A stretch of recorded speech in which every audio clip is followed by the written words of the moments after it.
അസ്സലാമു അലൈക്കും വറഹ്മത്തുള്ളാഹി തആല വബറകാതുഹു. സാക്ഷി മാസികയുടെ മീറ്റ് ദ ലീഡേഴ്സിൻ്റെ പുതിയൊരു എപ്പിസോഡിലേക്ക് എല്ലാവർക്കും സ്വാഗതം. ലോകമെമ്പാടും ഇന്ന് ചർച്ച ചെയ്യപ്പെട്ടുകൊണ്ടിരിക്കുന്ന ഇസ്രായേൽ ഫലസ്തീൻ സംഘർഷമായതിൻ്റെ പശ്ചാത്തലത്തിൽ സാക്ഷി മാസിക ഈ ഒരു മാസം ഉടനീളം ചർച്ച ചെയ്യുന്നത് ജൂത സമൂഹത്തെക്കുറിച്ചും അവരുടെ രാഷ്ട്രത്തെക്കുറിച്ചുമാണ്. നമ്മൾക്ക് ഇന്ന് അതിഥിയായി എത്തിച്ചേർന്നിട്ടുള്ളത് പ്രശസ്ത പണ്ഡിതനും അതിലുപരി ലോക സഞ്ചാരി കൂടിയായ ഉസ്താദ് ഗഫൂർ കാസിം ഉസ്താദാണ്. ഉസ്താദിനെ ഈ ഒരു എപ്പിസോഡിലേക്ക് സ്വാഗതം ചെയ്യുകയാണ്. നമുക്കറിയാം, ഗഫൂർ കാസിം ഉസ്താദ് അദ്ദേഹത്തിൻ്റെ ജീവിതത്തിൽ ഒരുപാട് യാത്രകൾ ചെയ്തിട്ടുള്ളൊരു വ്യക്തി കൂടിയാണ്. യഥാർത്ഥത്തിൽ ലോകത്തുടനീളം ഇത്തരത്തിലുള്ളൊരു യാത്ര ചെയ്യാൻ താങ്കൾക്ക് എന്തായിരുന്നു ഏറ്റവും വലിയൊരു പ്രചോദനമായ ഘടകങ്ങൾ എന്തൊക്കെയായിരുന്നു? ബിസ്മില്ലാഹിർ റഹ്മാനിർ റഹീം. അൽഹംദുലില്ലാഹി വസ്സലാത്തു വസ്സലാമു അലാ റസൂലില്ലാഹ്. അൽഹംദുലില്ലാഹ്, അല്ലാഹു തആലയുടെ അനുഗ്രഹത്തോടെ ലോകത്തിൻ്റെ പല ഭാഗങ്ങളും സന്ദർശിക്കാനുള്ള ഒരവസരം എനിക്കുണ്ടായിട്ടുണ്ട്. അത് പല രീതിയിലാണ്. സ്വന്തമായി പോയതുണ്ട്, മറ്റു പല ആവശ്യങ്ങൾക്ക് പോയതുണ്ട്, യാത്ര അമീറായിട്ട് പോയതുണ്ട്. അങ്ങനെ പല രീതിയിലായിട്ടുമാണ് യാത്രകളുള്ളത്. അധിക യാത്രയും യൂറോപ്പ്, അമേരിക്ക പോലുള്ള യാത്രകളൊക്കെ ഒരു സംഘം ചേർന്നുകൊണ്ട് അതിൻ്റെ ഒരു ലീഡർ എന്ന നിലയിലാണ് പോയിട്ടുള്ളത്. പിന്നെ ഞാൻ ചിലപ്പോൾ അങ്ങനെയൊക്കെ പോയാൽ തന്നെയും അവരൊക്കെ പറഞ്ഞു വെച്ചിട്ട് ഞാൻ വീണ്ടും അവിടെ കുറച്ച് ദിവസങ്ങൾ നിൽക്കും. അപ്പോൾ അവിടുത്തെ പഠിക്കാനൊക്കെ കഴിയും. അങ്ങനെ അൽഹംദുലില്ലാഹ് എൻ്റേതായ ഒരു 56 പുസ്തകങ്ങളുണ്ട്. അതിൽ 32 പുസ്തകങ്ങൾ യാത്രാ ഡയറികളാണ്. അത് എല്ലാം ഉണ്ട്. സ്പെയിനുണ്ട്, അമേരിക്ക ഉണ്ട്, യൂറോപ്പുണ്ട്, ബ്രിട്ടനുണ്ട്, മൊറോക്കോ ഉണ്ട്. ഇങ്ങനെയുള്ള എല്ലാ രാഷ്ട്രങ്ങളെ പറ്റിയിട്ടുള്ള പഠനങ്ങളുണ്ട്. അങ്ങനെ എങ്ങനെയാണെന്ന് പറഞ്ഞാൽ ചെറുപ്പം മുതലുള്ളൊരു താല്പര്യമായിരുന്നു. അപ്പോൾ ഞാൻ കൂടുതൽ ഈ പറഞ്ഞ സ്ഥലങ്ങളൊക്കെ ഒരു 25 വർഷത്തിനകമാണ് കൂടുതൽ യാത്ര ആയത്. അതിൻ്റെ മുമ്പൊക്കെ പഠനകാലവും അതുപോലെ മറ്റ് ജോലിയൊക്കെ വളരെ ടൈറ്റുള്ള കാലമാണ്. ഒരു സ്വാതന്ത്ര്യം കിട്ടി, ഒരു സ്വസ്ഥത കിട്ടിയത് അടുത്ത കാലത്താണ്. അപ്പോൾ അതിൻ്റെ ശേഷം അൽഹംദുലില്ലാഹ് പലയിടത്തും പോയിക്കൊണ്ടിരിക്കുന്നത്. അടുത്ത മാസം ഞാനൊരു നാട്ടിലേക്ക് പോവുകയാണ്. വിയറ്റ്നാമിലേക്കുള്ള യാത്രയാണ് അടുത്ത മാസം തീരുമാനിച്ചിട്ടുള്ളത്. അപ്പോൾ അതിനൊരു സാർവത്രികത പറയാൻ പറ്റില്ല. പല രീതിയിലാണ് ഓരോ സ്ഥലത്തും എത്തൽ. ഉസ്താദിൻ്റെ ജീവിതത്തിലെ യാത്രകൾ എടുത്തു നോക്കുമ്പോൾ വ്യത്യസ്തമായ രാജ്യങ്ങളിലൂടെ ഉസ്താദ് യാത്ര ചെയ്തിട്ടുണ്ട്. നമുക്കറിയാം, സാക്ഷി ഈ ഒരു മാസം ചർച്ച ചെയ്യുന്നത് കാര്യമായിട്ടും യഹൂദരെ കുറിച്ചാണ്. അവരുടെ ജൂതന്മാരുടെ ജീവിത ശൈലികളെക്കുറിച്ചും അവരുടെ സംസ്കാരങ്ങളെക്കുറിച്ചും അവരുടെ രാഷ്ട്രീയ താല്പര്യങ്ങളെക്കുറിച്ചുമൊക്കെയാണ്. യഥാർത്ഥത്തിൽ ഉസ്താദ് യാത്ര ചെയ്ത രാജ്യങ്ങൾ എടുത്തു നോക്കുമ്പോൾ ഇസ്രായേലിലും ഉസ്താദിൻ്റെ യാത്രകൾ ഒരുപാട് നടന്നിട്ടുണ്ട്. യഥാർത്ഥത്തിൽ ഇസ്രായേൽ എന്നുള്ള രാജ്യം പിറവിയെടുക്കുന്നതിൻ്റെ പ്രാരംഭ കാലഘട്ടങ്ങളൊക്കെ യഥാർത്ഥത്തിൽ എങ്ങനെയായിരുന്നു? ഇബ്രാഹിം നബി അലൈഹി ഇസ്ലാമിൻ്റെ ചരിത്രവുമായി ബന്ധപ്പെട്ട് ആരംഭിക്കുന്നതാണ് യഥാർത്ഥത്തിൽ യഹൂദിയുടെ ചരിത്രം. അതിന് മുമ്പൊരു യഹൂദി ചരിത്രമല്ല. നമ്മൾക്കൊക്കെ അറിയാവുന്നൊരു കാര്യമുണ്ട്. ഇബ്രാഹിം നബി അലൈഹി ഇസ്ലാമിന് 2 മക്കളാണ് ഉണ്ടായത്. ഒന്ന് ഇസ്മായിൽ നബി, മറ്റൊന്ന് ഇസ്ഹാഖ് നബി. അങ്ങനെ ഇസ്മായിൽ നബി അലൈഹി ഇസ്ലാമിൻ്റെ സന്താന പരമ്പരയിൽ പ്രവാചകന്മാരോ രാജാക്കന്മാരോ ഒന്നും ഉണ്ടായില്ല. അവസാനം റസൂലുള്ളാഹി സ്വല്ലല്ലാഹു അലൈഹി വസല്ലം തങ്ങൾ മാത്രമാണ് ഈ 3000 കൊല്ലത്തോളം നീണ്ടു നിൽക്കുന്ന ആ കാലഘട്ടത്തിൽ ഒരു പ്രവാചകനായിട്ടുണ്ടായത്. അതേസമയത്ത് ആ കഴിഞ്ഞ കാലഘട്ടത്തിൻ്റെ ഇടയിൽ ഇസ്ഹാഖ് നബി അലൈഹി ഇസ്ലാമിൻ്റെ സന്താന പരമ്പര, അത് ഇസ്ഹാഖ് നബിയുടെ ഉമ്മ സാറയാണ്, ഇസ്മായിൽ നബിയുടെ ഉമ്മ ഹാജറയുമാണ്. അപ്പോൾ ഇസ്ഹാഖ് നബിയുടെ സന്താന പരമ്പരയിലായും കൊണ്ടാണ് പിന്നീടുള്ള എല്ലാ പ്രവാചകന്മാരും എന്ന് പറഞ്ഞാൽ ഖുർആൻ പരിചയപ്പെടുത്തുന്ന സാലിഹ് നബി, ഹൂദ് നബി, നൂഹ് നബി ഇങ്ങനെയുള്ളത് ഒഴിച്ചുള്ള ബാക്കി എല്ലാവരും ഇസ്മായിൽ നബി അലൈഹി സ്വലാമിൻ്റെ ഇസ്ഹാഖ് നബി അലൈഹി സ്വലാമിൻ്റെ സന്താന പരമ്പരയിലാണ്. ആ ഇസ്ഹാഖ് നബി അലൈഹി ഇസ്ലാമിൻ്റെ മകനാണ് നമുക്കൊക്കെ അറിയാവുന്ന പോലെ യാക്കൂബ് നബി അലൈഹി ഇസ്ലാം. നമ്മൾ യാക്കൂബ് നബി എന്ന് പറയും, ക്രിസ്ത്യരും യഹൂദൊക്കെ ജാക്കബ് എന്ന് പറയും. ഈ യാക്കൂബ് നബി അലൈഹി ഇസ്ലാമിൻ്റെ പേരാണ് യഥാർത്ഥത്തിൽ ഇസ്രായേൽ എന്ന്. ആ ഇസ്രായേൽ എന്ന് പറഞ്ഞാൽ നമ്മളിപ്പോൾ ഇന്നൊരു വളരെ അതിൽ നിന്ന് നമുക്ക് മനസ്സിലാകുന്നൊരു വേണ്ടാത്തൊരു അർത്ഥമായിരിക്കും. പക്ഷേ ഇസ്രായേൽ എന്ന് പറഞ്ഞാൽ ഒരു നല്ല പേരാണ്, യാക്കൂബ് നബി അലൈഹി ഇസ്ലാമിൻ്റെ പേരാണ്. അങ്ങനെ ആ ഇസ്രായേലിൻ്റെ അല്ലെങ്കിൽ യാക്കൂബ് നബി അലൈഹി ഇസ്ലാമിൻ്റെ മകനാണ് എല്ലാവർക്കും അറിയുന്നത് പോലെ യൂസുഫ് നബി അലൈഹി ഇസ്ലാം. ഈ യൂസുഫ് നബി അലൈഹി ഇസ്ലാം മുതൽക്കാണ് യഥാർത്ഥത്തിൽ ഈ യഹൂദ ചരിത്രം അല്ലെങ്കിൽ ഈ ജൂത ചരിത്രം ശരിയാൻ വണ്ണം ആരംഭിക്കുന്നത്. നമ്മൾക്കൊക്കെ അറിയാം ഇബ്രാഹിം നബി അലൈഹി ഇസ്ലാമിൻ്റെ ഒറിജിനൽ നാട് ഇറാഖിലെ ബാബിലോൺ എന്ന് പറയുന്ന സ്ഥലമാണ്. ആ ബാബിലോണിൽ നിന്ന് ഷാമിലേക്കാണ് ഇബ്രാഹിം നബി അലൈഹി ഇസ്ലാം വന്നത്. ആ ഷാം എന്ന് പറഞ്ഞ സ്ഥലം സാക്ഷാൽ ഇന്ന് ബൈത്തുൽ മുഖദ്ദസ് നിലകൊള്ളുന്നതിൻ്റെ 10-20 കിലോമീറ്റർ അപ്പുറമുള്ള ഹിബ്രോൺ എന്നൊരു സ്ഥലമായിരുന്നു. ഈ ഹിബ്രോൺ എന്ന് പറഞ്ഞ സ്ഥലത്താണ് ഇബ്രാഹിം നബി അലൈഹി ഇസ്ലാം വന്നത്. അവിടെ തന്നെയാണ് ഇബ്രാഹിം നബി അലൈഹി ഇസ്ലാമിൻ്റെ മക്ബറയുള്ളത്.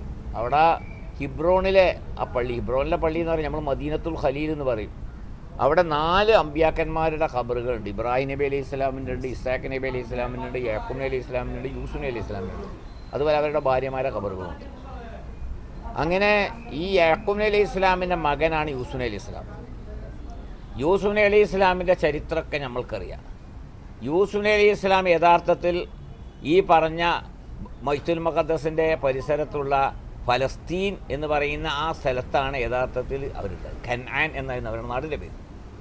അങ്ങനെ ഒരു വലിയ സുദീർഘമായ ചരിത്രമാണ് യൂസുഫ് നബി അലൈഹി ഇസ്ലാമിൻ്റെ ചരിത്രം. നമുക്കൊക്കെ അറിയാം. യൂസുഫ് നബി അലൈഹി ഇസ്ലാമിൻ്റെ സഹോദരങ്ങൾ അസൂയ മൂലം അവരെ ഒരു കിണറ്റിലിട്ടു. ആ കിണറ്റിൽ നിന്ന് ഫൽത്തഖത്തുഹു ബഅദു സയ്യാറ, ഈജിപ്തിലേക്കുള്ള യാത്രക്കാർ ആ യൂസുഫിനെ അവിടുന്ന് പെറുക്കിയെടുത്തു, കിണറ്റിൽ നിന്ന് രക്ഷപ്പെടുത്തി. അങ്ങനെ അവിടെ വന്ന് ഈജിപ്തിലെത്തി. ഈജിപ്തിലെ ഭരണാധികാരി, മെയിൻ ഭരണാധികാരിയല്ല, ഭരണാധികാരിയുടെ ഗവർണറാണ് അസീസ്, അദ്ദേഹം വിലക്ക് വാങ്ങി.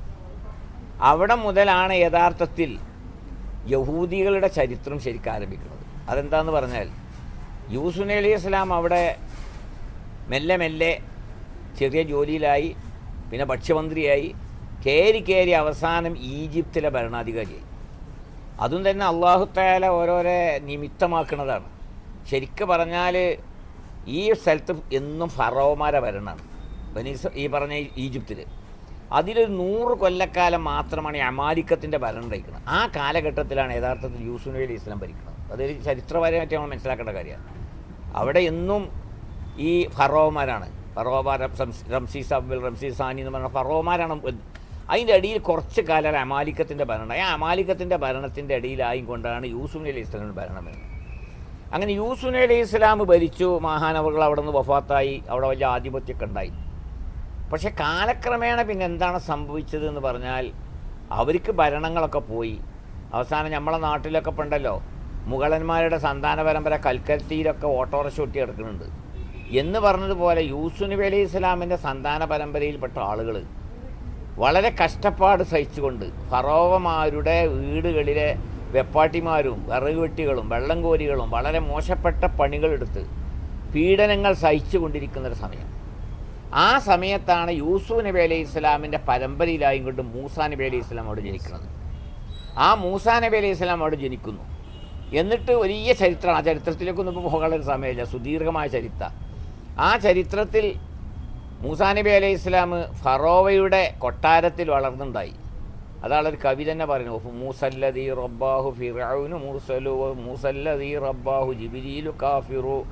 2 മൂസ ഉണ്ടായിരുന്നു. ഒന്ന് മൂസാ നബി. ആ മൂസാ നബിയെ വളർത്തിയെടുത്ത ഫിറൗന, പക്ഷേ മൂപ്പര് മുസ്ലിമാ. അതേസമയം ജിബ്രീൽ അലൈഹി ഇസ്ലാം വളർത്തിയെടുത്തൊരു മൂസ ഉണ്ടായിരുന്നു. ആ മൂസയാണ് സാമിരി എന്ന് പറഞ്ഞു. അവൻ കാഫിറായിട്ടും പോയി.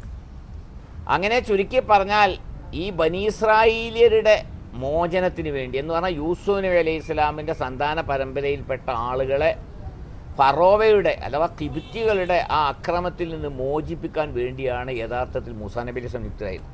അല്ലാതെ ഈജിപ്തിൽ പ്രബോധനം നടത്തുക എന്നുള്ളത് മാത്രമല്ല, ഇവരിലേക്കാണ്, ബനി ഇസ്രായേലിലേക്കാണ് മെയിനായിട്ട് അയക്കുന്നത്.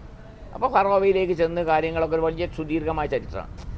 അവസാനം അവിടെ താമസിക്കാൻ ഗത്യന്തരമില്ലാതെ, അതായത് ഒരു കൊലപാതകമൊക്കെ നടന്ന് ഗത്യന്തരമില്ലാതെ നേരെ മൂസാ നബി അലൈഹി ഇസ്ലാം പോകുന്നത് ജോർഡാനിലേക്കാണ്. അതായത് വളരെ വിഷമിച്ചുകൊണ്ട് പോയി. അങ്ങനെ ആ വിഷമിച്ചുകൊണ്ട് പോയി. ഇന്നി ലിമ അൻസൽത ഇലയ്യ മിൻ ഖൈരിൻ ഫഖീർ, വളരെ അവശനായും കൊണ്ട് മഹാനവറുകൾ എത്തുന്നത് ഇന്നത്തെ ജോർഡാനിൻ്റെ പ്രദേശത്താണ്. അതായത് ജോർഡാൻ്റെയും ഫലസ്തീൻ, ജോർഡാൻ എന്ന് പറഞ്ഞാൽ ഫലസ്തീൻ എന്ന് പറഞ്ഞാൽ ബോർഡറുകളാണ് അടുത്തടുത്താണ്. അങ്ങനെ അവിടെ എത്തി. അങ്ങനെയാണ് ഖുർആനിൽ പറഞ്ഞത്, ആ 2 പെൺകുട്ടികൾ വന്നു, യാത്തു ഇദാഹമ തംഷിയലസ്തയ്യായി നിന്നാബി യദൂക്കലി യജിദിക അജറമാ സദൈത്തല എന്നൊക്കെ പറഞ്ഞാൽ വലിയ കഥ. അപ്പോൾ അവിടെ ഇങ്ങനെ വളരെ അവശനായിട്ട് ഇരിക്കുമ്പോഴാണ് ഒരു സ്ഥലമുണ്ട്, അവിടെ നിങ്ങൾ ഇന്നിപ്പോൾ ആ സ്ഥലം അവിടെ ഉണ്ട് ജോർഡാനിൽ. ആ വെള്ളം ഇങ്ങനെ ആളുകൾ കൊണ്ടുപോയിക്കൊണ്ടിരിക്കുന്നുണ്ട്. അതിൽ 2 പെൺകുട്ടികളുണ്ട്, വജത ഇമ്രാത്താനി തെസൂദാനി. അവർക്ക് വെള്ളം കിട്ടാൻ വേണ്ടിയിട്ട് ഇങ്ങനെ കാത്തിരിക്കുക. അപ്പോൾ മൂസാ നബി അലൈഹി സ്വലാം ചോദിച്ചാൽ എന്താ നിങ്ങൾ നിൽക്കുന്നത്? അപ്പോൾ ഓല് പറഞ്ഞു, ഇവിടൊക്കെ എല്ലാം യുവാക്കളാണ്, ഓലൊക്കെ തിരക്കൂട്ടി വെള്ളം എടുക്കുകയാണ്, ഞങ്ങൾക്ക് ആരുമില്ല. അബൂന ഷെയ്ഖും കബീർ, ഞങ്ങളെ വാപ്പൊരു വയോവൃദ്ധനാണ്. അപ്പോൾ മൂസാ നബി അലൈഹി സ്വലാം എന്ത് ചെയ്തു എന്ന് പറഞ്ഞാൽ അവിടെ ഒരു കല്ലുണ്ടായിരുന്നു, പാറ. ആ പാറ ഇങ്ങോട്ട് പൊക്കിയിട്ട് അതിൽ നിന്ന് ഇങ്ങോട്ട് ആകുമ്പോൾ വെള്ളം ഒന്നായിട്ട് നിർഗളിച്ച് ആ വെള്ളം ഈ പെൺകുട്ടിയെ കൊടുത്തു. അങ്ങനെ സാധാരണ എത്തുന്നതിൻ്റെ മുമ്പായി കൊണ്ട് മൂസാ നബി അലൈഹി സ്വലാമിൻ്റെ ഈ വെള്ളവുമായി ഈ പെൺകുട്ടികൾ വീട്ടിലെത്തിയപ്പോൾ വാപ്പ ചോദിച്ചു, വാപ്പാണ് ഷുഐബ് നബി അലൈഹി സ്വലാം. വാപ്പ ചോദിച്ചു, അല്ല എന്തേ നിങ്ങളിങ്ങനെ നേരത്തെ വന്നത്? അപ്പോൾ പറഞ്ഞു, അതെന്താ നേരത്തെ വരാൻ കാരണം ഞങ്ങളിങ്ങനെ ഒരാളെ കണ്ടു, ആ ആളാണ് ഞങ്ങൾക്ക് ചെയ്തെന്നത്. അങ്ങനെയാണ് ആ ആളോടൊന്നും ഇങ്ങ് വരാൻ പറയാറ്. അങ്ങനെയാണ് ജാഅത്തുഹു ഇഹ്ദാഹുമാ തംശി അല സ്ത്രീയ കാലത്ത് ഇന്നബി എതുക്കലി എജിസിയക്ക് അജറമാ സത്തൈത്തലന. അങ്ങനെ കുറച്ച് നേരം കഴിഞ്ഞ് നോക്കുമ്പോൾ ഒരു പെണ്ണ് വരുന്നു. പെണ്ണ് വന്നിട്ട് മൂസാ നബിയോട് പറയാണ്, എൻ്റെ വാപ്പ നിങ്ങളെ വിളിക്കുന്നുണ്ട്, നിങ്ങൾക്ക് നമ്മൾക്ക് ചെയ്തു തന്നതിനൊരു പ്രതിഫലം നൽകാൻ വേണ്ടിയാണ്. അങ്ങനെ തംശിയാരസ്റ്റിയായി കാലത്ത് ഇന്നബി എതുക്കലി എജിസിയക്ക് അജറമാ സക്കലന. അങ്ങനെ നടന്നപ്പോൾ ആദ്യം പെണ്ണ് കിടന്നു, പിന്നെ മൂസാ നബി കിടന്നു. അവസാനം ഈ പെണ്ണിൻ്റെ തുണിയൊക്കെ അങ്ങനെ ഇളകുന്നൊക്കെ ഉണ്ട്. അപ്പോൾ ഇതൊന്നും കാണണ്ടെന്ന് വിചാരിച്ച് മൂസാ നബീനെ ആദ്യം മുന്നിൽ നടന്നു. അങ്ങനെ അവിടെ എത്തി നോക്കുമ്പോഴാണ് ഷുഐബ് നബീൻ്റെ മക്കളാണ് ഇതെന്ന്, ഷുഐബ് നബിയാണ്. അങ്ങനെ ചുരുക്കി പറഞ്ഞാൽ ഇന്നി ഉരീദു അൻ ഉങ്കിഹക്ക ഇഹിദ ബനത്തയ്യ ഹാത്തൈൻ എലാൻ തേജൂറിനി സമാനിയ ഹിജജോ ഈ നത്മം തഅശൻ ഫമിൻ ഇന്ദിക്.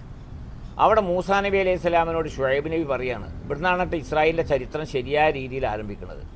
മൂസാ നബി അലൈഹി സ്വലാമിനോട് ഷുഐബ് നബി അലൈഹി സ്വലാം പറയാണ്, എനിക്ക് 2 പെൺകുട്ടികളുണ്ട്, ഇന്നി ഉരീദൻ ഉങ്കിഹക്ക ഇഹിദബനത്തയ്യ ഹാത്തൈൻ, ഈ 2 പെൺകുട്ടികൾ ഇന്ന് ഏതാ ഒന്നിനെ ഞാൻ എനിക്ക് കിട്ടിച്ചു തരാം.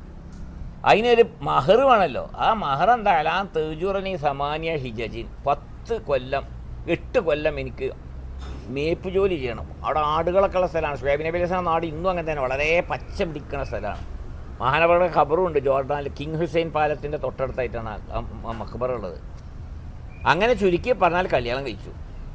അങ്ങനെ എത്ര കൊല്ലേ നിന്നു എന്ന് പറഞ്ഞാൽ വൈ നത്മം തഅശറൻ ഫമിൻ ഇന്ദിക്, 10 കൊല്ലം പൂർത്തിയാക്കിയാൽ അത് നിൻ്റെ വക. അപ്പോൾ മൂസാ നബി ഒരു മാന്യനായ ആളായത് കൊണ്ട് 10 കൊല്ലം എന്നാണ് ഞാൻ മനസ്സിലാക്കേണ്ടത്. ഏതായിരുന്നാൽ ഈ 10 കൊല്ലം പൂർത്തിയാക്കിയിട്ട് അപ്പൊക്കെയാണ് അള്ളാഹിൻ്റെ ഓർഡർ നേരെ ഈജിപ്തിക്ക് പോകാൻ. അപ്പോൾ ഈ വന്ന വഴിയെ വീണ്ടും ഈജിപ്തിക്ക് പോവുകയാണ്. അപ്പോൾ പോകുമ്പോൾ പെണ്ണുങ്ങളും കുട്ടികളൊക്കെ ഉണ്ട്. അങ്ങനെയാ ഏകനായി വന്ന് പെണ്ണുങ്ങളും കുട്ടികളൊക്കെ ആയിട്ടാണ് പോകുന്നത്. ആ പോകുന്ന വഴിയിലാണ് സീനായിൽ വെച്ച് തൂറ് സീന, അവിടുന്ന് ദീത്തുവല്ല മറ്റേ വാദി തുവ, ഇന്നക ബിൽ വാദിൽ മുഖദ്ദസി തുവ ഇദ്ഹബ് ഇലാ ഫിറൗന ഇന്നഹു തഗ. അങ്ങനെ ആ സീനയുടെ ഒരു ഭാഗത്ത് വെച്ചുകൊണ്ട് അള്ളാഹുവിൻ്റെ ഇന്നി ആനസ്തുനാറാല അല്ലി ആത്തീക്കും ഇന്നാബി ഖബസിനൗ അജീദു അലന്നാരി ഹുദ. അവിടെ ഇങ്ങനെ തീ കാണുന്നുണ്ട്, വഴിയൊക്കെ പേശക്കണു, ഞാനൊന്ന് പോയി നോക്കട്ടെ എന്താണ് അവസ്ഥ. അങ്ങനെയാണ് പോയി നോക്കിയത്. അങ്ങനെ പോയി നോക്കുമ്പോൾ ഇന്നി അനല്ലാഹ്, ഒരു വിളിയാളം, ഞാൻ അള്ളാഹുവാണ്. ഫഹ്ലയിലേക്ക് ചെരുപ്പ് കഴിച്ചു വെക്ക്, ഇന്നക ബിൽ വാദിൽ മുഖദ്ദസി തുവ, നീ പരിശുദ്ധമായ തുവ തായ്വരയിലാണ്.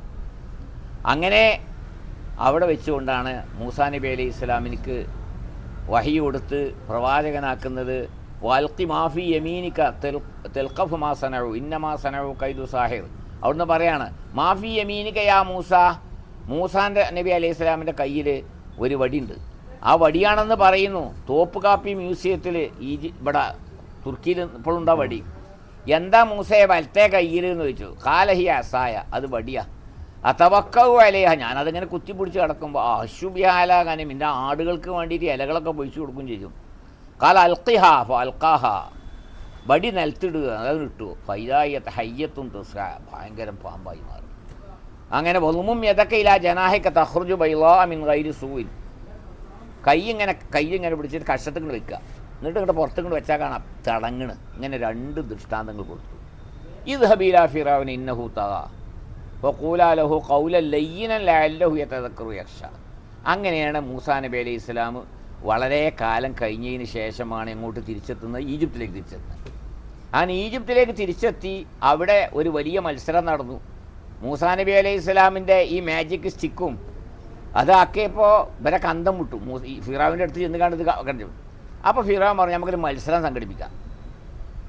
അതൊക്കെ ഖുർആൻ കഥകളാണ്, നമുക്കൊക്കെ അറിയുന്നതല്ലേ. മത്സരം സംഘടിപ്പിച്ചാൽ ആയിക്കോട്ടെ എന്ന് പറഞ്ഞു. അങ്ങനെ ആ നാട്ടിലുള്ള എല്ലാ സാഹിര്യങ്ങളെയും വിളിച്ചു കൂട്ടി. അങ്ങനെ ഒരു വമ്പ മത്സരം. ഒരു ഭാഗത്ത് മൂസ മാത്രമുണ്ട്, ഇങ്ങേ ഭാഗത്ത് ഒരുപാട് എത്രയെന്നോ 1000 500 10,000 പല അഭിപ്രായങ്ങളുണ്ട്. അത്രയും സാഹചര്യങ്ങളുണ്ട്. അപ്പോൾ അൽക്കോ ഹിബാലഹും റൈസിയഹും, ഓലും തന്നെ ഓല കയ്യിലുള്ളത് തന്നെ വടിയും കയറൊക്കെ ഇട്ടു. അപ്പോൾ നോക്കുമ്പോൾ അതും യുഹയ്യലുവിലേ അന്നഹൂത്ത് അതും അരിക്കുന്ന പാമ്പാ. ഫൗജസഫി നഫ്സി ഖീഫത്ത മൂസ. ഇത് കണ്ടപ്പോൾ മൂസാ നബിക്കും പേടി. പടച്ച തമ്പുരാനെ, ഭയങ്കര ആട് ഒന്നായിട്ട് ഗ്രൗണ്ടിൽ നിറഞ്ഞിരിക്കുകയാണ് പാമ്പ്. അപ്പോഴാണ് പറഞ്ഞത് അൽഖിഹ തെൽഖഫ് മാസനഴു. അങ്ങനെ മൂസാ നബി അലൈഹി ഇസ്ലാം വടിയും കണ്ടിട്ടു. അത് പാമ്പായി, ഒരു പെരുമ്പാമ്പായി. അവരുണ്ടാക്കി വിട്ടതിനത് മുഴുവനും വിഴുങ്ങി. ഇങ്ങനെ ഞാൻ ചുരുക്കി പറയണം. അതിൻ്റെ ശേഷം ഫിറഔന് വളരെ വൈരാഗ്യത്തിലാണ്. ഇവനെ ഇവിടുന്ന് പുറത്താക്കണം. അങ്ങനെ ഇരിക്കുന്ന സമയത്താണ് മൂസാ നബി അലൈഹി ഇസ്ലാം ഒരു ദിവസം രാത്രിയിൽ ബനി ഇസ്രായേലിയർ എന്ന് പറയുന്ന ഈ പറഞ്ഞ വിഭാഗം ആൾ, ന്യൂനപക്ഷ വിഭാഗം, അവരെയും കൂട്ടിയിട്ട് നേരെ ചെങ്കടലിൻ്റെ തീരത്ത് എന്ന് പറഞ്ഞാൽ, ചെങ്കടലിൻ്റെ തീരത്ത് എന്ന് പറഞ്ഞാൽ എവിടെയെന്ന് പറഞ്ഞാൽ നമുക്കൊക്കെ അറിയാം, ഈജിപ്തിൽ നിന്ന് ഉള്ള കടലിൻ്റെ പേരാണ് ബഹറുൽ അഹ്മർ, ചെങ്കടൽ. അതേ സമയത്ത് അവിടെ നിന്നൊരു 100 കിലോമീറ്റർ അങ്ങ് പോയിട്ടുണ്ടെങ്കിൽ പിന്നുള്ളതാണ് മെഡിറ്ററേനിയൻ സീ. അപ്പോൾ ഈ മെഡിറ്ററേനിയൻ സീയും ചെങ്കടലും തമ്മിൽ ഒരു 100 കിലോമീറ്ററിൻ്റെ വ്യത്യാസമേ ഉള്ളൂ. അതാണപ്പോൾ സൂയസ് കനാൽ ഉണ്ടാക്കിയിരിക്കുന്നത്. ഈ മെഡിറ്ററേനിയൻ സീയിൽ നിന്ന് ഇങ്ങോട്ടുള്ളതാണ് സൂയസ്. അപ്പോൾ അതിങ്ങനെ വീതി കുറഞ്ഞ് വരികയാണ്. അവിടെ ഒരു സ്ഥലമുണ്ട്. ആ സ്ഥലത്ത് എത്തിയ സമയത്താണ് യഥാർത്ഥത്തിൽ മൂസാ നബി അലൈഹി ഇസ്ലാമിക്ക് അവിടെ കടക്കേണ്ട ഒരു കാര്യമൊന്നുമില്ല. നേരെ മൂപ്പര് വന്നതല്ലേ, മൂപ്പര് അവിടുന്ന് വന്നതാണ്, ഇനി അങ്ങോട്ട് തന്നെയല്ല പോണത്. പക്ഷേ വഴി വെച്ച് എവിടെ എത്തി, അങ്ങനെ ഈ കടലോരത്തെത്തി. ആ കടലിൽ അങ്ങനെ വടികൊണ്ടടിച്ചു. അത് 2 ഭാഗമായി മാറി. അങ്ങനെ മൂസാ നബി അലൈഹി ഇസ്ലാമും സംഘവും അക്കരെ പറ്റുന്നത് എവിടെ തന്നെ, ഈജിപ്ത് തന്നെയാണ്, അതായത് സീനായിലാണ്. അങ്ങനെ ആ സീനാ മരുഭൂമിയിൽ ഇനിയാണ് ഇവരുടെ ശരിയായ കഥ ആരംഭിക്കുന്നത്. ഈ സീനാ മരുഭൂമിയിൽ ഇവർ 40 കൊല്ലം താമസിച്ചു. ഈ 40 കൊല്ലക്കാലത്തിൻ്റെ ഇടയിലാണ് അവർക്ക് മന്ന് സെൽവ കൊടുത്തതും. അതുപോലെ തന്നെ ഈ സീനായിൽ വെച്ചുകൊണ്ടാണ് മൂസാ നബി അലൈഹി ഇസ്ലാം വഫാത്താകുന്നത്. മൂസാ നബി അലൈഹി ഇസ്ലാമിൻ്റെ ഖബർ എവിടെയാണെന്നാ നമ്മളിപ്പോൾ എന്നാൽ അവിടെ ഇസ്രായേലിൻ്റെ ഒരു ഭാഗത്തൊരു ഖബർ ഇത് മൂസാ നബിൻ്റെ എന്ന് പറയുന്നത്. പക്ഷെ അത് ആണെന്നൊരു ഉറപ്പൊന്നുമില്ല. അവർ പറയണത് പിന്നെ വേറൊരു മലയുണ്ട്, ആ മലൻ്റെ നേരെ മഖാം മൂസ എന്ന് പറഞ്ഞുകൊണ്ട് അവിടെയാണെന്നാണ് പറയുന്നത്. എന്തായാലും ആട്ടെ, സീനാ മരുഭൂമിൻ്റെ ഒരു ഭാഗത്താണെന്നാണ് അവർ വിശ്വസിക്കുന്നത്. അപ്പോൾ ചുരുക്കി പറഞ്ഞാൽ 40 കൊല്ലം അവിടെ താമസിച്ചിട്ടും അവർക്ക് ഇങ്ങോട്ട് വരാൻ പറ്റിയില്ല. പരിഭ്രമിക്കുകയാണ്, എങ്ങനെ കറങ്ങിയായി. അവസാനമാണ് താലൂത്ത് രാജാവായും കൊണ്ട് ഒരു യുദ്ധസന്നാഹത്തോടു കൂടെ പുറപ്പെടുന്നതും. അരിഹ എന്ന് പറയും, ജെരീക്കോ എന്ന് പറഞ്ഞപ്പോൾ ഈ ഇസ്രായേൽപ്പെട്ട സ്ഥലം തന്നെയാണ്. ഈ ബൈത്തുൽ മുഖദ്ദസിൻ്റെ ആ ഭാഗത്തു നിന്ന് 100 കിലോമീറ്ററൊക്കെ അകലെയായിരിക്കും. ഈ ജെരീക്കോയിലൂടെ വന്നു. അതിലുള്ള ഒരു യോദ്ധാവായിരുന്നു ദാവൂദ്, മനസ്സിലാക്കണം. അങ്ങനെ അവിടുത്തെ അമാലിക്കത്ത്, അവിടുത്തെ ജാലൂത്തിനെ കത്തല ദാവൂദ് ജാലൂത്ത, ആ ദാവൂദ് നബി അലൈഹി ഇസ്ലാം ജാലൂത്തിനെ കൊന്നു. വാത്താഹുല്ലാഹുൽ മുൽക വൽ ഹിക്മ, ദാവൂദിന് അല്ലാഹു തആല മുൽക്കും ഹിക്മത്തും കൊടുത്തു.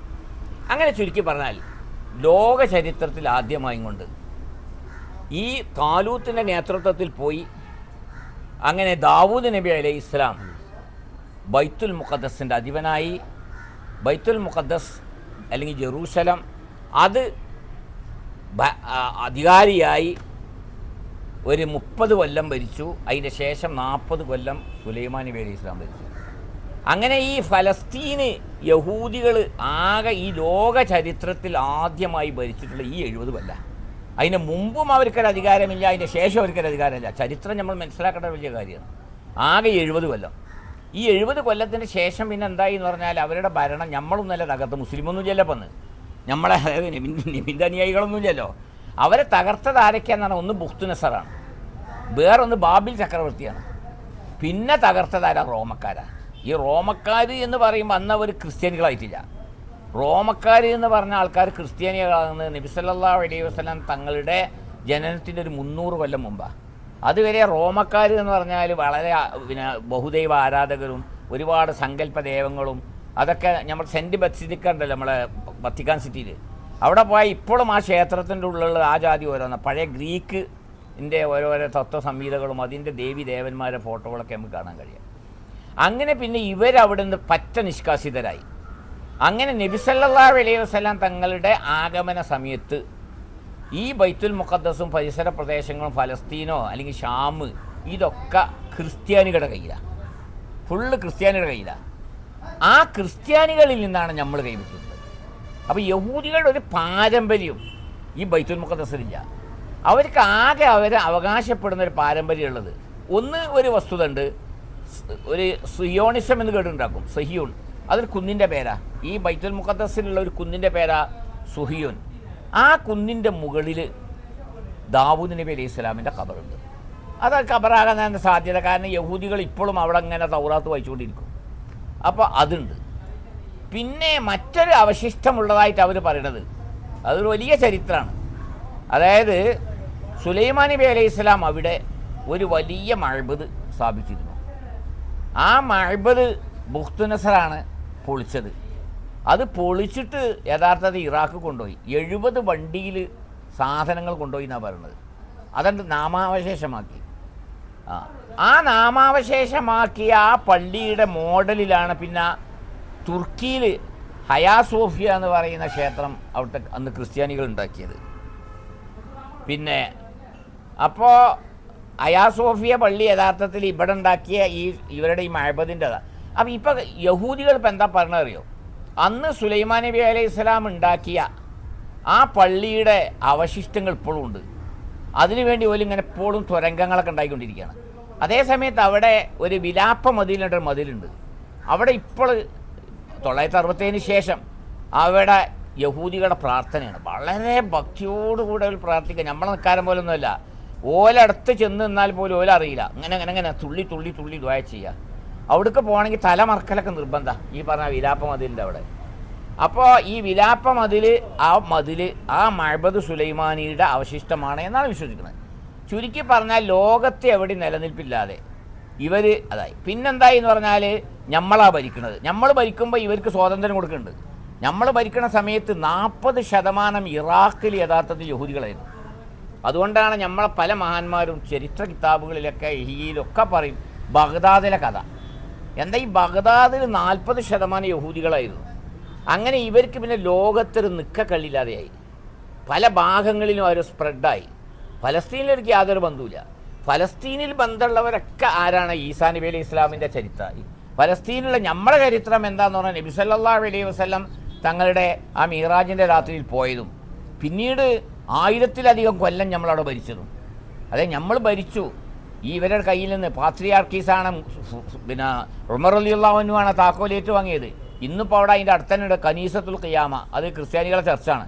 അത് നമ്മളെ ഭരണത്തിലുള്ള കാലത്ത് പോലും അത് പൊളിച്ചിട്ടില്ല, അത് അതേമാതിരി നിൽക്കുന്നുണ്ട്. ആ കനീസത്തുൽ ഖിയാമ അതേപോലെയുള്ള ഒരുപാട് അവശിഷ്ടങ്ങൾ വരുന്നുണ്ട്. ഈസാ നബി അലൈഹി ഇസ്ലാമിൻ്റെ ചരിത്രവുമായി ബന്ധപ്പെട്ട് എല്ലാം കിടക്കുന്നത് ഈ ബൈത്തുൽ മുഖദ്ദസിൻ്റെ പരിസരത്താണ്. അന്തിമ അത്തായം അങ്ങനെയൊക്കെ ഉണ്ടല്ലോ, കുരിശാരോഹണം, തൂക്കിലെത്തിയത് ഒക്കെ അവിടെ തന്നെയാണ്. അപ്പോൾ അവരെ സംബന്ധിച്ചിടത്തോളം ഒരുപാട് മറിയം ബീവിയുടെ ചരിത്രമായിട്ടും അതേപോലെ തന്നെ ഓരോരോ മിഹ്റാബുകളുണ്ട്. മിഹ്റാബ് സക്കരിയ, അതുപോലെ മിഹ്റാബ് മറിയം, ഇതൊക്കെ ഈ ബൈത്തുൽ മുഖദ്ദസ് എന്ന് പറഞ്ഞാൽ മസ്ജിദുൽ അഖ്സയുടെ അടിത്തട്ടിൽ വന്നുണ്ട്. അപ്പോൾ അവർക്കൊരുപാട് ആസാറുകളുണ്ട്, നമ്മൾക്കും ആസാറുണ്ട്. ഇവർക്കിപ്പോൾ ആകെ ഓല് വിശ്വസിക്കുന്നതനുസരിച്ച് കൊണ്ട് ഈ വിലാപ്പ മതിൽ മാത്രമേ ഉള്ളൂ. ഏതായിരുന്നാലും ഓല് പിന്നെ ലോകത്തിൻ്റെ പല ഭാഗങ്ങളിലും ഒരു തുണ്ട് ഭൂമി ഇല്ലാതെ നടക്കുകയാണ്. അങ്ങനെ ഇരിക്കുന്ന സമയത്താണ് 1914 ഒന്നാം ലോക മഹായുദ്ധത്തിൽ 2 പക്ഷമായിട്ടാണ് യുദ്ധം ചെയ്തത്. ജപ്പാനും ജർമ്മനിയും, അവരെ കൂടെയാണ് തുർക്കികൾ. മറുപക്ഷം ബാക്കിയുള്ള യൂറോപ്യൻ രാഷ്ട്രങ്ങളും എല്ലാ രാഷ്ട്രങ്ങളും. ആ ഒന്നാം ലോക മഹായുദ്ധത്തിൽ ഈ ജപ്പാൻ സഖ്യം പരാജയപ്പെട്ടു. അതേ യുദ്ധം തന്നെയാണ് പിന്നെ 1944 വരെ 2ാം ലോക മഹായുദ്ധമായിട്ട് നടക്കുന്നത്. ആ 2ാം ലോക മഹായുദ്ധത്തിൽ പറ്റ തകർന്നു. അപ്പോൾ 1ാം ലോക മഹായുദ്ധത്തിൽ തന്നെ ഉസ്മാനിയാക്കളെ ഭരണം പോയി. ആ ഉസ്മാനിയാക്കളെ ഭരണം പോയപ്പോൾ പിന്നെ എന്താ സംഭവിച്ചു പറഞ്ഞാൽ ബ്രിട്ടീഷുകാരെ ഭരണമായി. ബ്രിട്ടീഷുകാരെ ഭരണം വന്നപ്പോൾ ഫലസ്തീൻ ഓരോ കയ്യിലായി. ഫലസ്തീൻ മാത്രമല്ല, ഖത്തറും ഒമാനും കുവൈത്തും എല്ലാ രാഷ്ട്രവും ബ്രിട്ടീഷുകാരുടെ കയ്യിലാണ്. ആ സമയത്താണ് ഇവിടെ 1948 കാരണം ബ്രിട്ടീഷുകാർക്ക് അധികാരമുണ്ടല്ലോ, അവിടെയാണ് ഒരു ഇസ്രായേൽ രാഷ്ട്രം സ്ഥാപിക്കുന്നത്. അത് പല നാടുകളിൽ നിന്നും വന്നതാണ്. അപ്പോൾ ഇതിനുള്ള ശ്രമങ്ങൾ എത്രയോ കാലങ്ങളായിട്ട് പോലും നടത്തിക്കൊണ്ടിരിക്കുന്നത്. അതിനാണ് ഒരു സിയോണിസം എന്ന് പറഞ്ഞൊരു പ്രസ്ഥാനത്തിന് ഉണ്ടാക്കിയത്. ഈ സിയോൺ കുന്നിലേക്ക് ചേർത്തുകൊണ്ടാണ് സുഹിയൂനിയത്ത് എന്ന് പറയുന്നത്.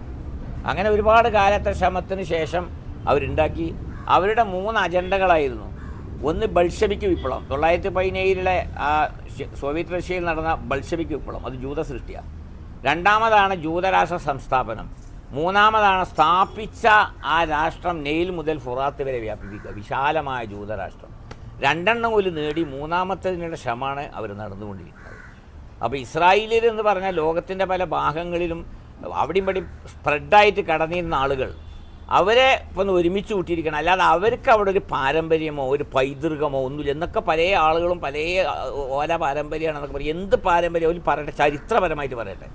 ക്രിസ്ത്യാനികൾ പറയാണെങ്കിൽ അവർക്ക് ധാരാളം പറയാനുണ്ട്.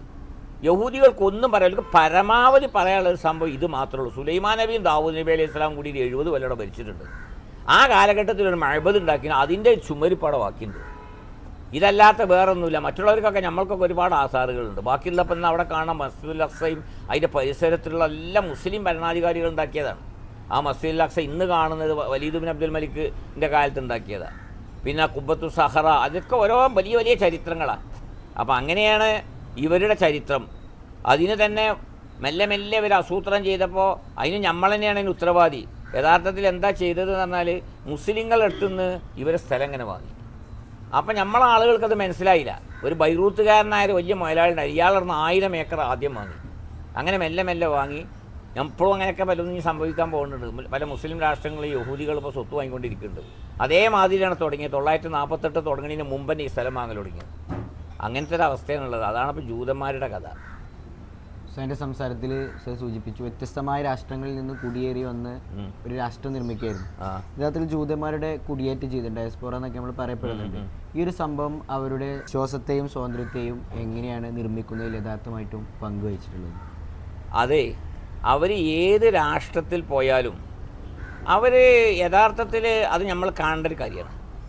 അവരവരുടെ ഐഡൻറ്റിഫിക്കേഷൻ, അവർ വിശ്വസിക്കുന്ന കാര്യം, അതിലവർ വലിയ തീവ്രവാദികളാണ്. അതിപ്പോൾ ആ ഇതുള്ള ആളുകൾ ആരാ? അപ്പോൾ ഒരു ഉദാഹരണം പറയുമ്പോൾ ഇന്ത്യയിൽ ഏറ്റവും ചെറിയൊരു ന്യൂനപക്ഷമാണ് സിഖുകാർ. പക്ഷേ സിഖുകാർക്കുള്ള ഗവൺമെൻറ് ഉദ്യോഗത്തിലും പട്ടാളത്തിലും നേവിയിലും ആർമിയിലും ഒക്കെ ഉള്ള പ്രാതിനിധ്യം മുസ്ലിം സമൂഹത്തിനില്ല. ഇവർ വലിയ തൊപ്പിൻ താടിൻ തൊപ്പയൊക്കെ തന്നെയാണ് ഈ പറഞ്ഞ ഉയർന്ന ജോലികളൊക്കെ ചെയ്യുന്നത്. എന്നതുപോലെ യഹൂദികൾ എവിടെയായിരുന്നാലും ഈ ജൂതരാഷ്ട്രം സ്ഥാപിക്കുന്ന സമയമായപ്പോൾ സോവിയറ്റ് റഷ്യയിലുള്ള പ്രമുഖർ മുഴുവനും ജൂതരാണ് എന്ന് പറഞ്ഞാൽ മാത്രമല്ല, ലെനിൻ ജൂതനാണ്, സ്റ്റാലിൻ ജൂതനല്ല, പക്ഷേ സ്റ്റാലിൻ്റെ ഭാര്യ ജൂതൻ. ഇവരുടെ പോളിറ്റ് ബ്യൂറോയിലെ കമ്മ്യൂണിസ്റ്റുകാരുടെ ആദ്യ പോളിറ്റ് ബ്യൂറോയിൽ ഇത്ര 380 ആളുകളിൽ 370 ജൂതന്മാരായിരുന്നു. അപ്പോൾ എല്ലാ രാഷ്ട്രങ്ങളിലും അവർക്ക് നല്ല സ്വാധീനം ഉണ്ടായിരുന്നു. അതുകൊണ്ട് തന്നെയാണ് ഇപ്പോൾ ഇന്നും സംഭവിച്ചുകൊണ്ടിരിക്കുന്നത്. അമേരിക്കയുടെ മുൻനിരയിലും റഷ്യയുടെ മുൻനിരയിലും ഒക്കെ ഈ ജൂതന്മാരുണ്ട്. അപ്പോൾ അവരതിനു വേണ്ടി ശ്രമിക്കുകയും കോടിക്കണക്കിൽ, ഒക്കെ ബാങ്കർമാരും സമ്പന്നന്മാരുമാണ്, കോടിക്കണക്കിൽ രൂപ അവരിതിനു വേണ്ടി ചെലവഴിക്കുകയും ചെയ്തു. അങ്ങനെ അവരുടെ വിപ്രവാസം യഥാർത്ഥത്തിൽ അവരുടെ സമൂഹത്തിൻ്റെ ഒരു ഐഡൻറ്റിഫിക്കേഷന് വേണ്ടി അല്ലെങ്കിൽ അതിൻ്റെ ഒരു നിലനിൽപ്പിന് വേണ്ടിയുള്ള ശ്രമങ്ങളാണ് അവർ നടത്തിയത്. അതിൻ്റെ തിക്തഫലമാണ് ഇന്ന് നമ്മൾ ആസ്വദിച്ചുകൊണ്ടിരിക്കുന്നത്. യഥാർത്ഥത്തിൽ ഉസ്താദ് ഒരുപാട് യാത്ര ചെയ്തൊരു വ്യക്തി കൂടിയാണ്. യഥാർത്ഥത്തിൽ യഹൂദരുടെ ഭാഷ, അവരുടെ സാഹിത്യം, അവരുടെ കല, എന്നീ കാര്യങ്ങളൊക്കെ ഉസ്താദ് ഏത് രീതിയിലാണ് നോക്കിക്കാണുന്നത്? അവരുടെ ഭാഷ നമുക്കറിയാവില്ല, ഹിബ്രു ഭാഷയാണ്. അവർ വളരെ ഭക്തരാണ്. വളരെ ഭക്തരാന്ന് പറഞ്ഞാൽ ഞാൻ പറഞ്ഞല്ലോ, അവർ ഈ വിലാപ്പ മതിലിൻ്റെ അടുത്ത് ഇങ്ങനെ നിന്നിട്ട് കണ്ണിങ്ങോട്ട് ചിമ്പിയിട്ട് തുള്ളി ഇങ്ങനെ ചാടി. എത്ര നേരായിരിക്കും എന്നറിയത്. അതുപോലൊക്കെ വലിയ തസ്ബീ മാലകൾ, എല്ലാവർക്കും തൊപ്പിയ. അതായത് ശനിയാഴ്ച ബൈത്തുൽ മുഖദ്ദസിൻ്റെ പരിസരത്ത് നമ്മൾ പോവുകയാണെങ്കിൽ എല്ലാവരും തല മറിച്ചിരിക്കും. തല എന്ന് പറഞ്ഞാൽ പല കോലത്തിലാണ്. ചിലവരൊരു പപ്പടത്തിൻ്റെ അത്രേ ഉണ്ടാവുള്ളൂ. അതാണ് ഈ സാധാ യഹൂദികൾ. പിന്നെ എത്ര യഹൂദിയത്തിൻ്റെ തീവ്രത എങ്കിൽ അതിനനുസരിച്ച് തൊപ്പിയുടെ വട്ടം ഇങ്ങനെ കൂടിക്കൊണ്ടിരിക്കും. വലിയൊരു സൈസ് വട്ടമുള്ള തൊപ്പിയുണ്ട്. അതിലാണ് ഏറ്റവും വലിയ തീവ്രവാദി, കറുത്തൊരു വട്ട തൊപ്പിയുണ്ട് ആൾക്കാർ. അപ്പോൾ അവർ അവരുടേതായ അതിൽ പിന്നെ ഓലെ മെയിൻ പാട്ടാണ്, ഓലെ ഇബാദത്തൊക്കെ പാട്ടാണ്. അപ്പോൾ അതുപോലെ യുദ്ധത്തിന് പോകുന്ന സമയത്തും അല്ലാഹു തആല റഹ്മാനും റഹീമാണ്. അത് നമ്മൾ മനസ്സിലാക്കേണ്ട ഒരു കാര്യമാണ്. അവർ വിശ്വസിക്കുന്നതനുസരിച്ച് കൊണ്ട് വളരെ ഭക്തിയോടുകൂടിയാണ് ചെയ്യുന്നത്. അപ്പോൾ അള്ള റഹ്മാനും റഹീം ആയതുകൊണ്ട് ആരാണോ ഭക്തി പ്രകടിപ്പിക്കുന്നതെങ്കിൽ അവരൊരു സഹായം ചിലപ്പോൾ ഉണ്ടാവും. ആ സഹായങ്ങളാണ് മുൻകിൽ കണ്ടത്. 967 യഥാർത്ഥത്തിൽ നമ്മൾ പരാജയപ്പെട്ടു എന്ന് പറഞ്ഞാൽ ഭയങ്കര പരാജയം. ഇപ്പോഴത്തെക്കാളും 967 ഈ മുസ്ലിം രാഷ്ട്രങ്ങളൊക്കെ കൂടി ഒരു 6 ദിവസം യുദ്ധം നടത്തി. ആ യുദ്ധത്തിലാണ് ഈ ഗോലാങ്കുന്നും ഗസയും അതേപോലെ ഗാസ ഇതൊക്കെ നഷ്ടപ്പെട്ടത്. പിന്നത്തെ ഒത്തുതീർപ്പനുസരിച്ച് ഇങ്ങോട്ട് തിരിച്ചു കിട്ടിയതാണ്. അപ്പോൾ അവരിപ്പോഴും അവരുടെ ആ ഹിഡൻ അജണ്ടകൾ അവർ നടത്തിക്കൊണ്ടിരിക്കുകയാണ്. അവർക്കിപ്പോൾ ശനിയാഴ്ച എന്ന് പറഞ്ഞാൽ അന്ന് ഓല് ഇബാദത്തിനായിട്ട് ഒരുങ്ങിക്കുക. അപ്പോൾ ഓല് ഉദ്ദേശിക്കുന്ന തരത്തിലുള്ള ഇബാദത്താണ്. ഓലെ പാട്ടയിക്കാരും പാട്ടും കൂത്താട്ടൊക്കെ ഇക്കാരും ഓലെ ഇബാദത്ത്. എങ്കിലും അതിലൊരു വളരെ കണിശക്കാരാണ്. അത് ഓരോരുത്തരും ആ കാര്യം ചിന്തിക്കുന്നുണ്ട്.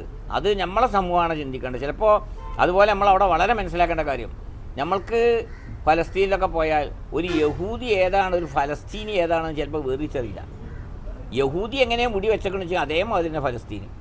ഇപ്പോൾ ഇവിടെയൊക്കെ എപ്പോഴാണ് ചെറുപ്പക്കാരൊക്കെ ഇങ്ങനെ പഴയ ഒരു ക്രോപ്പ് വെക്കാൻ തുടങ്ങിയത്. ആ ക്രോപ്പ് ഏതോ കാലത്ത് ഫലസ്തീൻ മുസ്ലിങ്ങൾ ചെയ്തു തുടങ്ങി. അപ്പോൾ ഇവരോടുള്ള അനുധാവനം അതിൻ്റെയൊക്കെ തിക്തഫലങ്ങളും കൂടിയാണ് അപ്പം നമ്മൾ ആസ്വദിച്ചുകൊണ്ടിരിക്കുന്നത്, അനുഭവിച്ചുകൊണ്ടിരിക്കുന്നത്. ഇന്ന് ഇസ്രായേലിൻ്റെ ഭരണം കൈയാളുന്ന സയനിസ്റ്റുകൾ അവർ വലിയൊരു ലക്ഷ്യം വെച്ചിട്ടാണ് ഇത്തരത്തിലുള്ള കാര്യങ്ങളൊക്കെ ചെയ്തുകൊണ്ടിരിക്കുന്നത്. അവരുടെ ഈ ഒരു ഹിഡൻ അജണ്ട, നേരത്തെ സൂചിപ്പിച്ചതുപോലെ ഹിഡൻ അജണ്ട കൈവരിക്കുന്നതിൽ അവർ എത്രത്തോളം വിജയം പ്രാപിച്ചിട്ടുണ്ട്? അവർ വിജയം പ്രാപിച്ചിട്ടുണ്ടെന്ന കാര്യം വളരെ ഉറപ്പല്ലേ. കാരണം ലോകത്ത് എവിടെയും ഒരു തുണ്ട് ഭൂമിയില്ലാത്ത ഇവർ 948 രാഷ്ട്രം സ്ഥാപിക്കുകയും പിന്നീട് 67 ആ രാഷ്ട്രം വികസിപ്പിക്കുകയും ഇനിയിപ്പോൾ ഈ 2025 ഇപ്പോൾ വരാൻ പോകുന്ന എന്താ ഈ ഗസ സ്ട്രിപ്പും കൂടിയും അവർ പിടിച്ചെടുത്ത് കഴിഞ്ഞാൽ വല്ല രാഷ്ട്രം കുറച്ചുകൂടി വിശാലമായി. അപ്പോൾ അവരവരുടെ ഈ അജണ്ട വിജയിപ്പിച്ചിട്ടുണ്ട്. അത് നമുക്ക് നിഷേധിക്കാൻ കഴിയില്ല. അതിപ്പോൾ നമ്മളെ കൊള്ളരുതായ്മ കൊണ്ടോ നമ്മളെ ന്യൂനത കൊണ്ടോ എല്ലാം ആയിരിക്കാം. ഓരോരുത്തരുടെ ന്യൂനതകളിൽ നിന്നാണ്. അപ്പോൾ ക്രിസ്ത്യാനികളുടെ ന്യൂനതയിൽ നിന്നാണ് സ്പെയിനൊക്കെ നമുക്ക് കിട്ടിയത്. നമ്മളുടെ ന്യൂനതയിൽ നിന്ന് വീണ്ടും ക്രിസ്ത്യാനികൾക്ക് തന്നെ കിട്ടി എന്നതുപോലെ നമ്മളുടെ പല ന്യൂനതകളെ കൊണ്ടാണ് അങ്ങനെയൊക്കെ സംഭവിച്ചത്. അല്ലെങ്കിൽ നിങ്ങൾ ആലോചിച്ച് നോക്കണം, 1000 കൊല്ലം നമ്മൾ ഭരിച്ചു, 300 കൊല്ലത്തോളം നമ്മൾ ഭരിച്ചതിന് ശേഷമാണ് നമുക്ക് നഷ്ടപ്പെട്ടത്. അതും യഹൂദികളല്ല, ക്രിസ്ത്യാനികളാണ്. പക്ഷെ ആ ക്രിസ്ത്യാനികൾ അവിടെ ഭരിക്കണ കാലത്ത് അന്നത്തെ കണിശ നിയമം എന്തായാലും ഒരു യഹൂദിനെ കടത്താൻ പാടില്ലാണ്. മുസ്ലിങ്ങൾ താമസിക്കേണ്ട യഹൂദിനെ കടത്താൻ പാടില്ല. അതാണ് പിന്നെ നമ്മളുടെ സലാഹുദ്ദീൻ അയ്യൂബി വീണ്ടെടുത്തത്. ആ വീണ്ടെടുത്തതിന് ശേഷം പിന്നെ 947 വരെ നമ്മളെ കയ്യിൽ തന്നെയാണ്. 948 ഇങ്ങനെ മെല്ലെ മെല്ലെ പോയി. ഇപ്പോൾ മസ്ജിദുൽ അക്സയിൽ നമ്മളെ നിസ്കാരം കാര്യം ജുമയൊക്കെ നടക്കുന്നുണ്ട്. പക്ഷേ ഒരു ഭീതിതമായൊരവസ്ഥയിലാണുള്ളത്. ഇനി യഥാർത്ഥത്തിൽ ഇസ്രായേൽ ഫലസ്തീൻ സംഘർഷം കനക്കുമ്പോൾ നാം ഓരോരുത്തരും ഉറ്റുനോക്കുന്നത് അറബ് രാഷ്ട്രത്തിൻ്റെ സമീപനങ്ങളെക്കുറിച്ചാണ്. എങ്കിൽ ഇന്ന് അറബ് ലോകം എടുക്കുന്ന ഈ ഒരു ജൂത രാഷ്ട്രത്തോട് എടുക്കുന്ന സമീപനങ്ങളെ താങ്കൾ എങ്ങനെ നോക്കിക്കാണുന്നു? അറബ് രാഷ്ട്രങ്ങൾ ജൂതരാഷ്ട്രത്തിന് നേരെ എടുക്കുന്ന സമീപനങ്ങൾ നമ്മൾക്കിപ്പോൾ അതങ്ങനെ തുറന്നു പറയാൻ പറ്റാത്തൊരവസ്ഥയാണ്. നമ്മളതിൽ മാനസികമായ പ്രയാസം അനുഭവിക്കാനേ നമ്മൾക്കതിൽ കഴിയുള്ളൂ. കാരണം അങ്ങനെയുള്ളൊരു സാഹചര്യമാണ്. കാരണം ഇന്നിപ്പോൾ പല അറബി രാഷ്ട്രങ്ങളും യഹൂദികളുമായിട്ട് നയതന്ത്ര ബന്ധം സ്ഥാപിച്ചിരിക്കുകയാണ്. എന്ന് മാത്രമല്ല, പല അറബി നാടുകളിൽ യഹൂദികൾ സ്ഥലം വാങ്ങിക്കൊണ്ടിരിക്കുകയാണ്. അതിനുള്ള അനുവാദങ്ങളൊക്കെ അവർക്ക് കൊടുത്തിട്ടുണ്ട്. അപ്പോൾ ഈ രീതിയിൽ നീങ്ങുമ്പോൾ വളരെ പ്രയാസങ്ങളാണ്. അതേ സമയത്ത് ഇപ്പം ആകെ ലോകത്ത് ഒരു പേടി സ്വപ്നമായി നിൽക്കുന്നത് ഇറാനികളാണ്. ഈ ഇറാനികൾ എന്ന് പറയുമ്പോൾ നമ്മൾ മനസ്സിലാക്കുക, നമ്മൾ ഇറാന് ഫലസ്തീനെ പിന്നെ ഇസ്രായേലിനെതിരെ ബോംബിടുമ്പോൾ നമ്മൾ സന്തോഷിക്കുന്നുണ്ട്. പക്ഷേ ഈ ഇറാനികളെ സംബന്ധിച്ചിടത്തോളം ഷിയാക്കളെന്ന് പറഞ്ഞു കഴിഞ്ഞാൽ നമ്മളോടോൽക്ക് യഹൂദികളോടുള്ളതിനേക്കാളും വൈരാഗ്യ. അതിനുള്ള ഏറ്റവും വലിയൊരു തെളിവ് എന്താണെന്ന് പറഞ്ഞാൽ തെഹ്റാനിൽ 200ഓളം യഹൂദികളുടെ സിനഗോഗുകളുണ്ട്. അതേ സമയത്ത് ഒരൊറ്റ മുസ്ലിം പള്ളിയില്ല, സുന്നി പള്ളിയില്ല. ഇറാനിൽ പഴയകാല 10% ഉള്ളൂ അവിടെ സുന്നികൾ. പഴയ കാലത്ത് ഒരുപാട് അറബി കോളേജുകളും ഒരുപാട് പള്ളികളൊക്കെ ഉണ്ടായിരുന്നു. അതൊക്കെ ഇങ്ങനെ നാമാവശേഷമായി കൊണ്ടിരിക്കുക. കേടുന്നത് പിന്നെ ഉണ്ടാക്കാൻ പാടില്ല. അതിങ്ങനെ ഉള്ളത് ഇങ്ങനെ നിലനിൽക്കുക. അങ്ങനെ സുന്നികളുടെ അവസ്ഥ ശോചനീയ. അതേ സമയത്ത് ഇറാഖ് അതിന് നേരെ മറിച്ചായിരുന്നു. അവിടെ യഹൂദികൾ അല്ല, ഇവർക്ക് ഇറാനികൾക്ക് വളരെ സ്വാധീനമായിരുന്നു ഷിയാക്കൾക്ക്. പക്ഷേ സദ്ദാം ഹുസൈൻ്റെ കാലത്തിന് ശേഷം അവിടെയും സുന്നികളുടെ അവസ്ഥ വളരെ മോശമായിരിക്കുക. അപ്പോൾ ചെറുപ്പക്കാരൊക്കെ ഇറാഖ് വിട്ടുകൊണ്ടിരിക്കുക, അവിടെ ഒക്കെ യൂറോപ്പിലേക്കൊക്കെ കുടിയേറിക്കൊണ്ടിരിക്കുകയാണ്. അങ്ങനത്തെ ഒരു അവസ്ഥയാണ് ഇപ്പോൾ ഉള്ളത്. അപ്പോൾ അതുകൊണ്ട് ഇന്നത്തെ ഈ അവസ്ഥ അത് എന്തൊക്കെയോ അള്ളാഹു തആല കണക്കാക്കിയതിലേക്ക് കാര്യങ്ങൾ നീങ്ങാന്നേ നമുക്ക് അതിനെപ്പറ്റി പറയാൻ പറ്റുള്ളൂ. ഇന്നും നിരവധി സഞ്ചാര കേന്ദ്രങ്ങളും തീർത്ഥാടന കേന്ദ്രങ്ങളും ഇസ്രായേലിൽ നിന്ന് നിലനിൽക്കുന്നുണ്ട്. എങ്കിലും ഇസ്രായേൽ മുന്നോട്ട് പോയിക്കൊണ്ടിരിക്കുന്ന ഏറെ കലുഷിതമായ സാഹചര്യത്തിലൂടെയാണ്. ഉസ്താദ് അവിടേക്ക് യാത്ര ചെയ്തൊരു വ്യക്തി എന്നുള്ള നിലക്ക് അത്തരത്തിലുള്ള കലുഷിതമായ ഏതെങ്കിലും സാഹചര്യം ഉസ്താദിൻ്റെ അനുഭവത്തിൽ നമ്മുടെ യാത്രകളിൽ ഞാൻ ഇസ്രായേൽ കുറേ സ്ഥലങ്ങളിലൊക്കെ വിട്ടു ടെൽ-അവീവ് അടക്കം പോയിട്ടുണ്ട്. പക്ഷേ നമ്മളെ സംബന്ധിച്ചിടത്തോളം അങ്ങനെ വല്ലാതെ നമ്മൾ പ്രശ്നങ്ങൾ അനുഭവിക്കില്ല. കാരണം എന്താ പറഞ്ഞാൽ നമ്മളെ കൂടെ അവിടുത്തെ ഗൈഡ് ഉണ്ടാവും. ആ ഗൈഡ് സുരക്ഷിതമായ സ്ഥലത്തേക്ക് നമ്മൾ കൊണ്ടുപോകുള്ളൂ. പിന്നെ പലപ്പോഴും ഹെബ്രോൺ, മദീനത്തുൽ ഖലീൽ അവിടെ എപ്പോഴും ക്ലാഷ് ഉണ്ടാകാറുണ്ട്. അത് ചില യാത്രകളിലൊന്നും അവിടെ പോകാൻ കഴിയാറില്ല, പോലീസ് വിടൂല. ചിലപ്പോൾ പോകാൻ പറ്റും. അങ്ങനെ പ്രശ്നങ്ങളുള്ള സ്ഥലത്തേക്കൊന്നും നമ്മളെ അവർ വിടൂല. പിന്നെ ഞാൻ പഴയ കാലത്ത് ഫസ്റ്റ് ഞാൻ പോയ യാത്രയിൽ ഒരുപാട് സ്ഥലങ്ങൾ പോയിട്ടുണ്ട്. അന്ന് ഇത്രത്തോളം കണിശത ഉണ്ടായിരുന്നില്ല. ഇപ്പൊക്കെ അതിൻ്റെ എക്സാക്റ്റ് എവിടെയാണെന്ന് വെച്ചെങ്കിൽ അവിടെ പോവുക. ബൈത്തുൽ മുഖദ്ദസിൽ നമ്മൾ കിടക്കുക. അത് കിടക്കുമ്പോൾ നമ്മൾ കൂടെ ഗൈഡ് ഉണ്ടാവും. നമ്മളെ ഇറക്കിയല്ല കാണേണ്ടതൊക്കെ അങ്ങനെ കണ്ടിങ്ങനെ പുറത്തേക്കൊണ്ട് വരിക. അപ്പോൾ അതിൻ്റെ ഇടയിലൊന്നും ഉണ്ടാവില്ല. അതേ സമയത്ത് ഒരിക്കൽ മസ്ജിദുൽ അഖ്സയിൽ നിസ്കാരം കഴിഞ്ഞതിന് ശേഷം ഈ ഫലസ്തീനുകൾ പ്ലേ കാർഡൊക്കെ പൊക്കിയിട്ട് സമരം നടത്തി. അതിൽ വെടിവെപ്പുണ്ടായപ്പോൾ ഗൈഡിനെ കാണാനില്ല. ഗൈഡ് പേരും പേടി തുറയാനായി ആകെ ഓടി. സാർ ഞാൻ പറഞ്ഞു നമ്മളിവിടെ നിൽക്കുക എന്തെങ്കിലും ആട്ടെ. അങ്ങനെ എല്ലാം കഴിഞ്ഞ് ഒതുങ്ങിയപ്പോൾ ആളിങ്ങനെ വരുന്നുണ്ട്. അപ്പോൾ അങ്ങനെ ഒന്ന് രണ്ട് അനുഭവങ്ങളൊക്കെ ഉണ്ടായിട്ടുണ്ട്. അല്ലാതെ വലിയ ഒരു അങ്ങനെ ഉണ്ടല്ലോ ഒരു ദുരന്തത്തിൻ്റെ ഒരു മുന്നിൽ നമ്മൾ ഇതുവരെ അവിടെ പെട്ടതായ അനുഭവങ്ങളൊന്നുമില്ല. അതിപ്പോൾ ഇപ്പോൾ പോയാലും ഉണ്ടാവില്ല. ഇപ്പം ഈ സമയത്തും ചില ഗ്രൂപ്പുകളൊക്കെ അവിടെ പോയി നിന്നിട്ടുണ്ട്. അതിൻ്റെ കാരണം എന്താണെന്നല്ല ഈ കുഴപ്പമുള്ള സ്ഥലത്തേക്കല്ല ഈ പോണത്. പക്ഷേ ഇപ്പോൾ എന്ന് പറഞ്ഞാൽ ഈ ഇറാനായിട്ടുള്ള യുദ്ധത്തിൽ വലിയ പ്രശ്നം തന്നെ ആയിരുന്നു. കാരണം ഇറാനിലെ യുദ്ധത്തിൽ ടെൽ-അവീവിലും അതുപോലെ എല്ലായിടത്തും സാധനം വന്നു വീണുകൊണ്ടിരിക്കുകയാണ്. അല്ലാതെ സാധാരണഗതിയിൽ ഈ സ്ഥലങ്ങളിലൊന്നും ഉണ്ടാവില്ല. പിന്നെ രണ്ടാമത് ഇന്ത്യയും ഇസ്രായേലും തമ്മിൽ ഒരു നയതന്ത്ര ബന്ധമുണ്ടായതുകൊണ്ട് ഇന്ത്യക്കാർ എന്നുള്ള നിലക്ക് അവിടെ പൊതുവിൽ റെസ്പെക്റ്റാണ്. അങ്ങനെ ഉണ്ടല്ലോ. അപ്പോൾ അതുകൊണ്ട് ഹിന്ദി എന്ന് പറഞ്ഞാൽ പള്ളിയിലേക്ക് കയറുന്ന സമയത്തൊക്കെ അവിടെ രണ്ടും ഉണ്ടാവും. ഫലസ്തീനിൻ്റെ പോലീസും ഉണ്ടാവും, ഇസ്രായേലിൻ്റെ പോലീസും ഉണ്ടാവും. അപ്പോൾ ഗൈഡ് പറയും ഇത് അത്ര ഹിന്ദികളൊക്കെ. അപ്പോൾ അങ്ങനെ നമ്മൾക്ക് ഈ നയതന്ത്ര ബന്ധമുള്ളത് കൊണ്ട് നമ്മൾ ആ രീതിയിലാണ് കാണാം. പക്ഷെ എന്തായാലും യഹൂദികളുടെ പെരുമാറ്റം നമ്മളോടൊരു സൗഹൃദപരമല്ല. അങ്ങനെ ഉണ്ടല്ലോ. അവർ നമ്മളോടൊന്ന് ചുരുക്കേ ഒന്നുമില്ല, ഓലേതായ രീതിയിൽ. അതേ സമയത്ത് വേറെ ഇപ്പോൾ ബുദ്ധന്മാർ ഇപ്പോൾ ഈ ഭൂട്ടാനിലൊക്കെ പോയാൽ അവിടെ നമ്മളൊരു പള്ളിയില്ല. പക്ഷെ എന്നാലും അവരുടെ സൗഹൃദവും അവരുടെ സ്നേഹ പെരുമാറ്റമൊക്കെ ഭയങ്കരമാണ്. റെസ്പെക്റ്റും ഓൽക്കറിയാം നമ്മൾ മുസ്ലിങ്ങളാണ്. എന്നാൽ ഒരു ഹോട്ടലിലൊക്കെ നമുക്ക് നിസ്കരിക്കാനുള്ള എല്ലാ സൗകര്യങ്ങളും ചെയ്തു തരും. അപ്പോൾ ഇവിടെ എന്ന് പറഞ്ഞാൽ ആ ഒരു സൗഹൃദവും സ്നേഹമൊന്നും ഒരു കാണിക്കില്ല. അവരും വേറെ നമ്മൾ വേറെ തന്നെയാണ്. എന്നാലും നമ്മളെ ഒരു ദ്രോഹിക്കുക അങ്ങനത്തെ ഒരു സംഭവങ്ങളൊന്നും ഇല്ല. പിന്നെ നമ്മളവിടെ ഗസ്റ്റായിട്ടും ഒക്കെയാണെങ്കിൽ നമ്മൾ പോകുന്നത്, ടൂറിസ്റ്റൊക്കെ ആയിട്ടാണ് പോകുന്നത്. അപ്പോൾ അതിൻ്റേതായ റെസ്പെക്റ്റ് ഉണ്ടാവുമല്ലോ. അതുകൊണ്ട് അങ്ങനത്തെ വലിയ പ്രശ്നങ്ങളൊന്നും ഇതുവരെ ഉണ്ടായിട്ടില്ല. പിന്നെ എന്തെങ്കിലും വലിയൊരു സംഭവം നടക്കുകയാണെങ്കിൽ അപ്പോഴല്ലേ. അപ്പോൾ അങ്ങനത്തെ സംഭവം എന്നൊന്നും ഉണ്ടാകാറില്ലല്ലോ. പിന്നെ ഈ സംഭവങ്ങളൊക്കെ നടക്കുന്നത് കുറച്ച് ദൂര സ്ഥലങ്ങളിലാണ്. ഈ ഗസയിലും അതേപോലെ ഗോലാൻ കുന്നിൻ്റെ ആ ഭാഗങ്ങളിലൊക്കെയാണ്. അല്ലാതെ നമ്മളെ സാധാരണ ഈ സഞ്ചാര പദത്തിലല്ല ഇതൊക്കെ ഉള്ളത്. അതാണ് അതിൻ്റെ കാരണം. ഈ ഒരു ചർച്ച ഇവിടെ അവസാനിക്കുകയാണ്. ഈ ഒരു ഇസ്രായേൽ എന്നുള്ള ഒരു രാജ്യം പിറവിയെടുക്കുന്നത് മുതലുള്ള ഫുള്ളായിട്ടുള്ള ഹിസ്റ്ററി ഫുള്ളായിട്ട് ഉസ്താദ് നമ്മളോട് സംസാരിച്ചു. ഇന്ന് നിലനിൽക്കുന്ന പ്രശ്നങ്ങളെക്കുറിച്ചും നിലനിൽക്കുന്ന സാഹചര്യങ്ങളെക്കുറിച്ചും വിശദമായി ഉസ്താദ് നമ്മളോട് സംസാരിച്ചു. ഉസ്താദിന് സാക്ഷിയുടെ പേരിൽ ഹൃദയത്തിൻ്റെ അടിത്തട്ടിൽ നിന്ന് നന്ദി പറയുകയാണ്. മറ്റു ഇൻ്റർവ്യൂ ഇവിടെ കേട്ട് സഹകരിച്ച മുഴുവൻ പ്രേക്ഷകർക്കും നന്ദി പറഞ്ഞുകൊണ്ട് അവസാനിപ്പിക്കുകയാണ്. അസ്സലാമു അലൈക്കും വറഹ്മത്തുള്ളാഹി.